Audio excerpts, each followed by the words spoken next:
What is good? It is time for another Fair Shake review, and we're going to be talking about 070 Shakes. You Can't Kill Me. I'm rather excited to get into this because this was a project that I was looking forward to. I was like, the last project was really interesting. I'm wondering if there's going to be any growth whenever she comes back, and we're gonna go and dive into these tracks briefly to see what I thought while listening. Number one, Web. It has some really, really, really lush vocal production here, and it's just here where she's seeming like she's wanting to confront some things in the current relationship she had. Really cool intro. There it goes into Invited rather smoothly, which is another track that seems to try and set the stage for addressing, maybe some unfaithfulness that she displayed that kind of hurt the relationship. It goes once again smoothly into History, and here the intro kind of begins the kind of overall theme that the relationship that went wrong will be remembered, and then it switches to the effects of Shake's confession of love with the inability to change her habits that kind of hurt her partner in the first place. But it's a track that I quite enjoy, despite those negative qualities being, very brought out. And it's the first track to make it to my playlist. Medicine has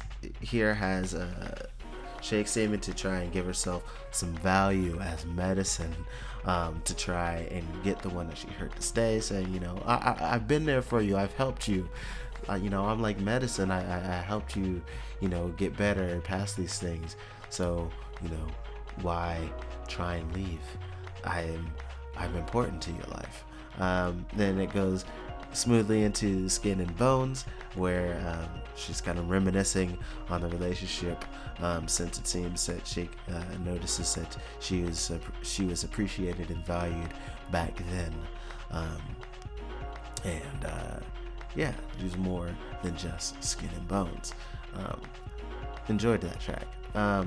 Then we get Blue Velvet, where it's more thoughts kind of on the past and kind of longing to never forget their experience together.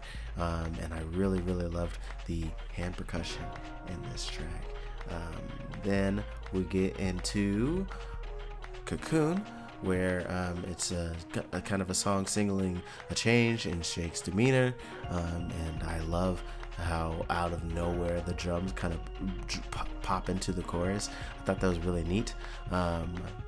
And then it goes into Body, which features Christine and the Queens, and this is quite an interesting collaboration, just kind of about the body language, kind of a little bit more in the during the intimate and explicit moments of the night, but it was a neat collaboration there.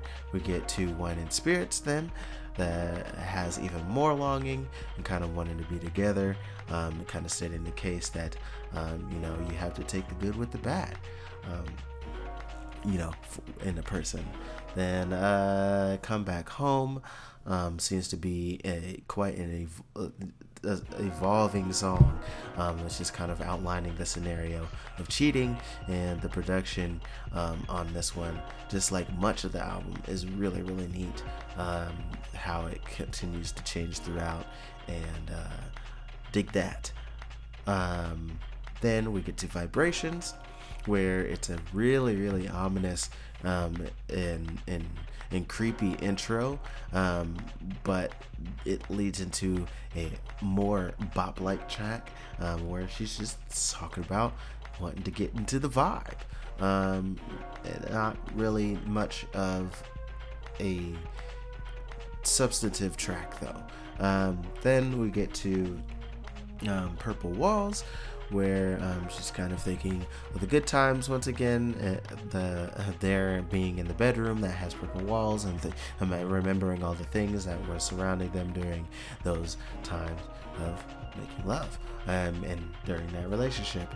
Then Stay is the penultimate track, where just stating even though she kind of allowed the ex to leave and move on, Shake truly wants them to stay in the relationship that they had because it was an enjoyable one, at least in Shake's experience. Then it ends off with the final track, Se Fue la Luz, where she's clearly expressing the pain of having that relationship end.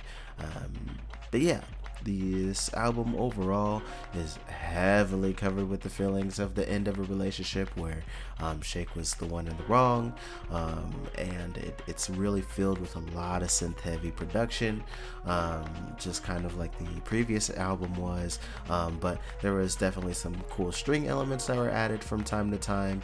The vocal production here really shines a light, and even though the topics don't vary a whole lot, it does seem that if you are in that state of mind, it would be perfect to kind of to put on to vibe along with.